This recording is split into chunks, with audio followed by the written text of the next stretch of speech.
Ողջույն հարգելի հայրենակիցներ, ես Գոհար Մելոյանն եմ, սահմանադրագետ, իրավապաշտպան, պարլամենտարիզմի զարգացման միջազգային կենտրոնի ղեկավար, GM Legal փաստաբանական գրասենյակի համահիմնադիր։ Այսուհետ մեկնարկում եմ հեղինակային հաղորդաշարս միջանկյալ օղակ անվանմամբ։ Մեր երկրում յուրաքանչյուր հինգշաբթի կառավարությունը հրավիրում է նիստեր։ Նիստերի ընթացքում բազմաշերտ ու բազմաբովանդակ հարցեր են քննարկվում, սկսած առողջապահության բնագավառից մինչև սոցիալական ապահովում եւ գյուղատնտեսություն, եւ մեր կյանքի վերաբերյալ շատ առանցքային որոշումներ են կայացում։ Այստեղ ներկայացում եւ քննարկվում են նաեւ կառավարության օրենսդրական նախաձեռնությունները, որոնք հետագայում քննարկման առարկա են նաեւ դառնում օրենսդիր մարմնում ազգային ժողովում։ Նախ գաղափարը առաջացավ պայմանավորված այն հանգամանքով, որ վերջին տարիներին չնայած որ նիստերը հրապարակայնորեն կայանում են, բայց դրանց բովանդակությունը մեծամասամբ չզեկուցվող մակագրմամբ է, այսինքն հարցերի տոկոսային հարաբերակցության մեծամասնությունը դուրս են մնում հանրային հաշվետվողականությունից, քանի որ հրապարակային անդրադարձ դրանց չի լինում եւ այս օրակարգային հարցերը զուտ քվեարկվում եւ ընդունվում են։ Եվ անգամ մենք մասնագիտական համայնքի ներկայացուցիչներս շատ հաճախ չենք հասցնում դրանք ուսումնասիրել, որովհետև դա իրենից բավականին ծավալուն անդրադարձ է ենթադրում։ Դեմ չունենք, օրակարգ հաստատված է, քննարկում ենք չզեկուցվող հարցերի փաթեթը։ Փաթեթի վերաբերյալ կան առաջարկություններ, դիտարկումներ, չկան, ըստ այդմ չզեկուցվող հարցերի փաթեթը տրվում է քվեարկության, ովքեր են կողմ դրա հաստատմանը։ Դեմ չունենք, չզեկուցվող հարցերի փաթեթը հաստատված է։ Ես այսուհետ կլինեմ այն միջանկյալ օղակը, ով ձեզ հնարավորինս պարզեցված մատչելի կներկայացնի հինգշաբթի օրերին կառավարության կողմից իրենց օրակարգում ընդգրկված եւ ընդունված հարցերի վերաբերյալ տեղեկատվություն։ Հիմա ես ձեզ համար որոշել եմ եւ ինձ համար եւս այդ իրազեկող գործառույթը վերցնել, ուսումնասիրել օրակարգերը եւ փորձել առանցքային կարևոր հարցերը ձեզ զեկուցել։ Այսպես, այս հինգշաբթի օրվա սեպտեմբերի 25-ի կառավարության նիստում ընդգրկված էր 37 օրակարգային հարց։ Պաշտոնական էլեկտրոնային կայք էջում e-gov.am-ում այս բոլոր 37 հարցերն էլ չզեկուցվող մակագրմամբ էին, սակայն այնուամենայնիվ հինգշաբթի որոշակի հարցերի բանավոր անդրադարձ կատարվել է եւ դրանք զեկուցվող են որպես ներկայացվել։ Ինչ բնույթի հարցեր են։ Առաջին օրակարգային հարցը նվիրված էր կրթության եւ գիտության բնագավառներում նշանակալի նվաճումներ ունեցող քաղաքացիներին շարքային կազմի պարտադիր զինվորական ծառայությունից 2025 թվականի ամառային զորակոչից ազատելուն։ Այս որոշմամբ Հայաստանի Հանրապետության 9 քաղաքացիներ ազատվել են եւ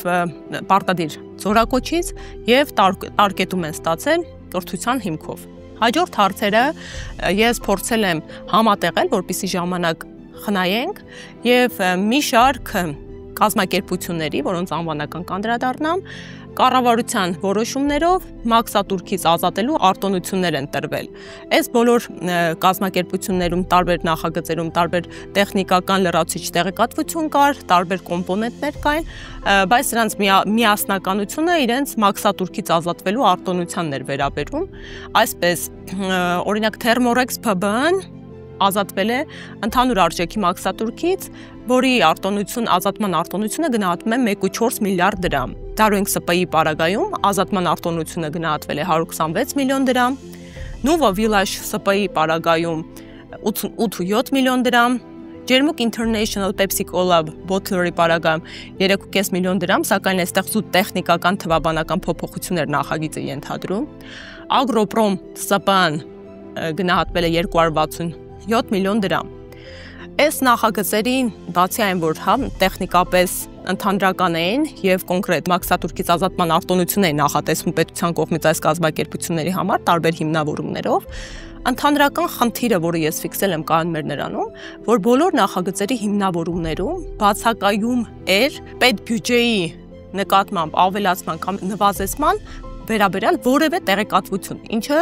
մեր նախագծերի հիմնավորումների պարտադիր բաղկացուցիչ մաս պետք է կազմի։ Իսկ այն, որ այս մաքսային արտոնությունները ենթադրում են պետբյուջեի ծավալների փոփոխություն, դա աներկբա է։ Հաջորդ հարցը վերաբերում էր անշարժ գույք ամրացնելուն մասնավորապես այս նախագծով Գեղարքունիք մարզի Վարդենիս համայնքում 2 հողամաս է նվիրաբերվում Հայաստանի Հանրապետությանը, սակայն այդ կրկին հիմնավորման մեջ նախագծի որևէ տեղեկատվություն չկար, թե այս հողամասերը ում էին պատկանում, ինչ հիմքով եւ հիմնավորմամբ են անցնում պետությանը։ Կարևոր նախագիծ է կենսաթոշակառուներին անկանխիկ եղանակով վճարումներից հետ վճար տրամադրելու միջոցառումների շարունակականության մասին նախագիծը։ Այստեղ ուշադրությունը կհրավիրեի մեր հարգարժան կենսաթոշակառուների քաղաքականությունը անկանխիկ գործարքների այսօրվա իշխանության մի մասն է կազմում եւ ես խորհուրդ կտայի, որպեսզի օգտվեք, որովհետեւ պետբյուջեով իրենք նախատեսել են այս հետվճարային, դա նույն քեշբեքն է, շարունակություն, այսինքն եթե դուք կենսա թոշակառու եք եւ անկանխիկ եղանակով քարտերով, այսինքն գործարքներ եք կատարում, դրանց քեշբեքից օգտվելու հնարավորություններ կունենաք, այսինքն այդ գործարքների գնում կատարեցիք, գնումի որոշակի տոկոսային հարաբերակցությունը հետ է վերադառնալու ձեզ։ Հաջորդ ուշագրավ նախագիծը վերաբերվում է ռադիոֆիզիկայի եւ էլեկտրոնիկայի ինստիտուտ հատուկ կոնստրուկտորական բյուրո ՓԲ-ին միացման ձևով վերակազմակերպելուն, որի արդյունքում այս ՓԲ-ն միացնում են Հայփոստ Փակ բաժնետիրական ընկերությանը։ Ըստ նախագծի հիմնավորման ընկերությունների միացման արդյունքում նախատեսվում է կառուցել նոր փոստի փոխանակման եւ տեսակավորման կենտրոն ու տեսեք, ես կխնդրեի մեր այս կազմակերպությանը, խոսքը կրկին ընդգծեմ ամբողջությամբ ռադիոֆիզիկայի եւ էլեկտրոնիկայի ինստիտուտ հատուկ կոնստրուկտորական բյուրոյի մասին է, այն նեղ մասնագետները, ովքեր տեղյակ են այս կազմակերպության գործունեությանը, դրա ստեղծմանը, դրա նպատակներին մի փոքր ավելի ծավալուն հանրային անդրադարձ կատարեն, որովհետեւ եթե ես չեմ սխալվում, դա նույն այն կառույցն է, որը դեռևս 1960-ական թվականներին է կազմավորվել եւ մեր երկրում մի շարք հայտնագործությունների հենասյունային աղբյուր եւ կազմակերպություն է հանդիսանում եւ ընդհանրապես առաջին հայացքից եւ նույն հիմնավորումից է, չնայած որ իրենք նշել են այս վերամիավորման, դա իրավական գործընթաց է, երբ վերակազմակերպում են միացման ձևով, չնայած այս process-ի նպատակը նշված է, բայց հենց բուն նպատակահարմարությունը հասկանալի չէ, ինչու այս կազմակերպությունը, որը ըստ էության ենթադրելի է, որ որոշակի հետազոտական բազա ունի, պետք է դառնա Հայփոստ ՓԲ-ի ինչ որ սպասարկող միացված ձևով ենթակազմակերպություն։ Այս հարցի վերաբերյալ ցանկալի կլիներ լրացուցիչ հիմնավորումների պարզաբանումների հանրային մատուցում։ Հարգելի գործընկերներ, ձեզ եմ ներկայացնում 2026 թվականի պետական բյուջեի նախագիծը, որը հաստատումից հետո պատրաստում ենք ներկայացնել ազգային ժողով հետագա քննարկումները իրականացնելու համար։ Նաև կառավարության նիստի ընթացքում բավականին համեմատաբար երկար քննարկվեց պետական բյուջեն, մասնավորապես 25 թվականի պետբյուջեի մասին օրենքում վերաբաշխում փոփոխություններ, կառավարության 24 թվականի 27 2060 որոշման մեջ փոփոխություններ եւ լրացումներ կատարելու մասին նախագիծն է քննարկում, այս հարցը բազմաշերտ է եւ բավականին ժամանակատար, բնականաբար ավելի խորը այս պահին անդրադարձ չեմ կատարում, որովհետեւ դեռևս այս բյուջեի նախագիծը թե կառավարության նիստում է քննարկվելու, իրենք քննարկման արդյունքում հայտնեցին, որ այն դեռևս լրամշակվելու է եւ շուտով ներկայացվելու է օրենսդիր մարմին եւ ազգային ժողովում ըստ բնագավառների քննարկումներ է իրականացում, այնպես որ հետաքրքրված մարդկանց քաղաքացիներին, մասնագիտական համայնքներին, կառույցներին ես կոչ կանեի առնվազն գոնե հետևել ազգային ժողովի օրենսդիր մարմնում տեղի ունեցող քննարկումներին եւ հասկանալ, թե ինչպես են այդ վերաբաշխումները իրականացնում ըստ բնագավառային ոլորտային կետերի, ինչ փոփոխություններ են նախատեսվում։ Եվս մեկ հետաքրքիր նախագիծ է ներկայացված, մասնավորապես Նիդերլանդների թագավորությունում այսուհետ Հայաստանի Հանրապետության դեսպանատուանակից կգործի Եվրաջաստում համագործակցության հարցերով դատախազ, մեր ներկայացուցիչը, որի շնորհիվ կապահովի անդրազգային հանցագործությունների բացահայտման ուղղված գործողությունների համար անհրաժեշտ տեղեկատվություն եւ տվյալների փոխանակումը, ինչն էլ ըստ նախագծի իր հերթին կնպաստի քրեական վարույթներով իրավական օգնության ցուցաբերելու մասին օտարերկրյա պետության իրավասու մարմիններին ուղղված Հայաստանի Հանրապետության կենտրոնական կամ իրավասու մարմիններին հարցումների, այդ թվում հանձնումների, էքստրադիցիաների, միջնորդությունների, ինչպես նաև օտարերկրյա պետությունների իրավասու մարմինների համապատասխան հարցումների արագ եւ օպերատիվ կատարումը։ Սա բխում էր մեր համագործակցային պարտավորվածություններից ու կարծում եմ հասկանալի է, այսօրվա իրականությունում, երբ երկրում տարբեր բնագավառներում հանցավորության բազմակի անգամների աճ է գրանցվել հենց նույն իրավապահ մարմինների վիճակագրությունների, կոնկրետ քաղաքական հետապնդումների գործերով դարձել է կրկին քաղաքական իշխանության առաջնահերթություններից էքստրադիցիայի ինստիտուտի վերակենդանացումը, ինչի համատեքստում էլ իմ գնահատմամբ այս իրավասու մարմինների ու այս Եվրաջասթի ինստիտուցիոնալ գործարկմանը կյանք է տրվել։ Այսինքն մենք այսուհետ Նիդերլանդների թագավորության դեսպանատանը ունենալու են գործող գիծ դատախազ։ Կարևոր իմ գնահատմամբ նախագիծ է շրջանառվել, որով ըստ էության դեղամիջոցների առաքման հետ կապված որոշակի սահմանափակումները խստացվել են, մասնավորապես խոսքը գնում է դեղամիջոցների պարագայում թմրամիջոցներ եւ հոգեմետ նյութեր պարունակող դեղերին, որոնք ըստ այս նախագծի պետք է չառանկվեն եւ միակ բացառությունը թողնված է այն դեպքում, երբ կոնկրետ անձը ունենում է էլեկտրոնային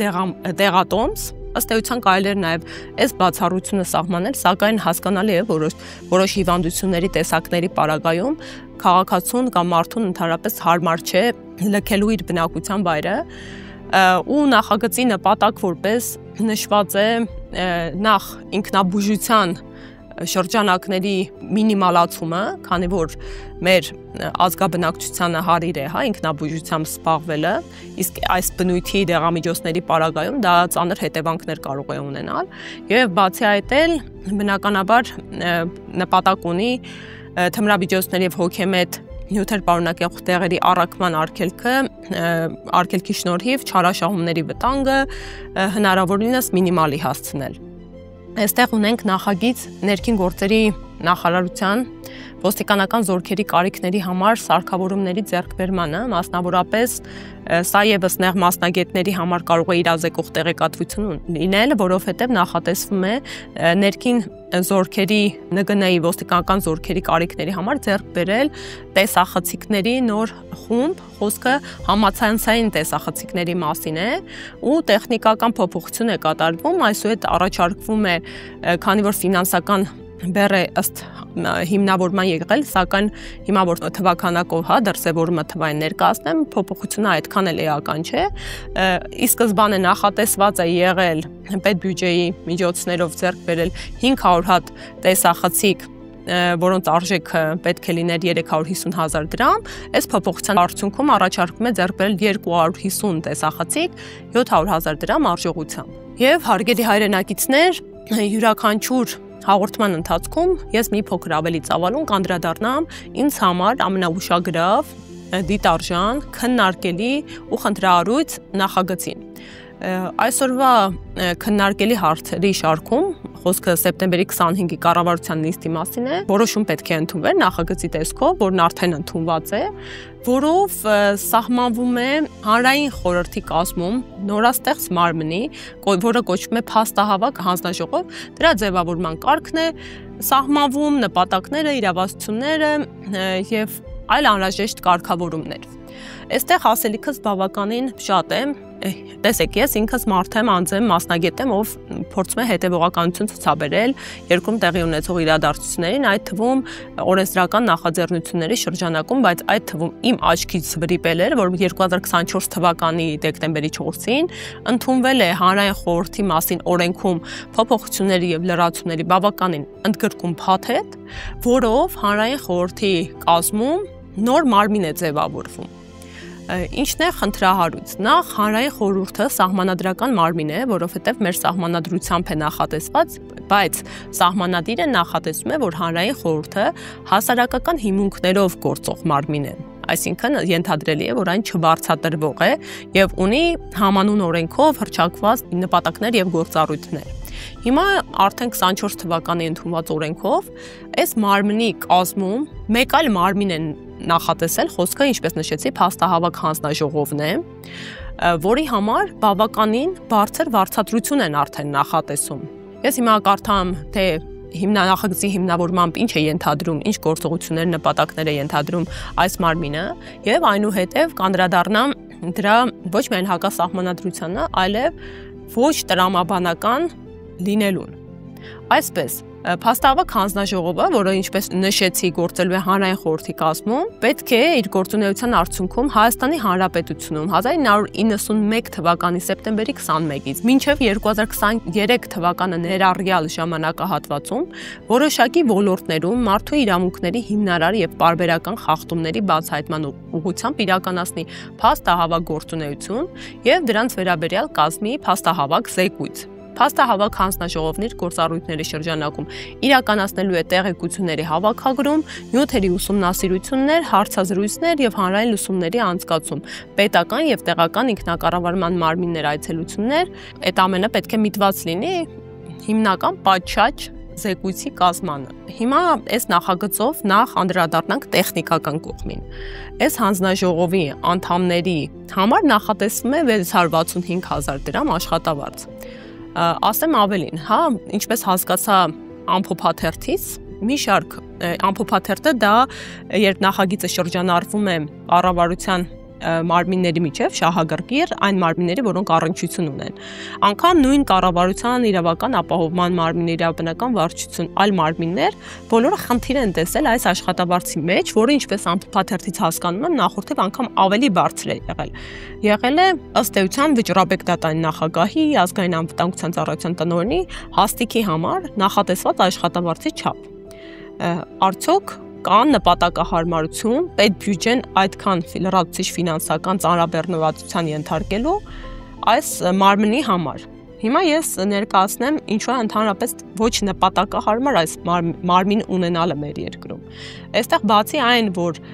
հակասահմանադրական է, որովհետև ինչպես նշեցի, սահմանադրությունը նախատեսել է հանրային խորհուրդը որպես հասարակական հիմունքներով ձևավորվող աշխատող մարմին, մեր երկրում այս գործառույթները, որոնք նախագծում ներկայացված են, հա, մարդու իրավունքների խախտումների ուսումնասիրությունը, գույքագրումը, զեկույցի պատրաստումը, նախատեսված հենց կրկին, հա, սահմանադրական մարմիններ կան։ Առաջին ու առանցքայինը դա մարդու իրավունքների պաշտպանն է, որպես անկախ մարմին։ Մարդու իրավունքների պաշտպանը ավելի համալիր կերպով, պրոֆեսիոնալ կերպով իրեն մատուցված աշխատակազմով, ֆինանսական ռեսուրսներով այս ողջ ծավալի աշխատանքը ի սկզբանե իրականացնում է եւ մարդու իրավունքների պաշտպանի ինստիտուտը նորություն չէ մեր երկրում, եթե հարկ կար պատմական ակնարկ կատարելու, ի սկզբանե այս ինստիտուտը գործել է, ինստիտուցիոնալ հիշողություն կա, արխիվագրված փաստեր կան եւ բնականաբար այս փաստահավաք հանձնաժողովը պետք է օգտվի այդ նյութերից, եթե հետագայում անելիք է ունենալու։ Երկրորդ, մենք ունենք ազգային ժողովում, օրենսդիր մարմնում համանուն հանձնաժողով եւ ի սկզբանե ունեցել ենք, այսինքն մարդու իրավունքների բնագավառը այս մարմնի կողմից եւս ուսումնասիրության է ենթարկվում, բոլոր բնագավառային օրենսդրությունը այս մարմնի միջով է անցնում քննարկումների արդյունքում մինչեւ ազգային ժողովի նիստերի օրակարգերում ընդգրկվելը։ Մենք ունենք լրացուցիչ իրավապահ մարմիններ, գլխավոր դատախազություն, հա, ոստիկանությունը, ներքին գործերի նախարարությունը այս պայդրությամբ։ Այս բոլոր մարմինները եւս վարում են վիճակագրություններ, իրականացնում են հենց արձանագրումը, որը ըստ էության ենթադրում է ուղղակի զուտ տեխնիկական աշխատանք, կրկնակի տեխնիկական աշխատանք պետբյուջեի հաշվին, մեր բոլորիս հարկերի հաշվին։ Ասեմ ավելին, նույն մարդու իրավունքների պաշտպանը տարեկան զեկույց է ներկայացնում ազգային ժողովում, այս ամենը, հա, ինչ փորձում են վերագրել այս փաստահավաք հանձնաժողովին, ներկայացնելով զեկուցելով թե օրենսդիր մարմնին, թե մեզ ողջ հանրությանս։ Ուստի սա եւ հակասահմանադրական օրենք նախագիծ է եղել, որը արդեն ընդունվել եւ օրենքի է վերածվել, եւ այս կառավարության որոշումը ոչ նպատակահարմար եւ ոչ տեղին է, առավել եւս այս չափի աշխատավարձը։ Ես խնդրում եմ կրկին, հա, նեղ մասնագետներին այս հարցի վերաբերյալ իրենց կարծիքն արտահայտնել եւ հուսով եմ այսուհետ նմանաբնույթ խնդրահարույց օրակարգային հարցերը չեն վրիպի մեր աչքից։ Շնորհակալ եմ ուշադրության եւ ձեր տրամադրած ժամանակի համար։ Այսուհետ միջանկյալ օղակը ձեզ իրազեկ կպահի կառավարության գործունեության վերաբերյալ եւ կապահովի կառավարության հանրային հաշվետվողականությունը։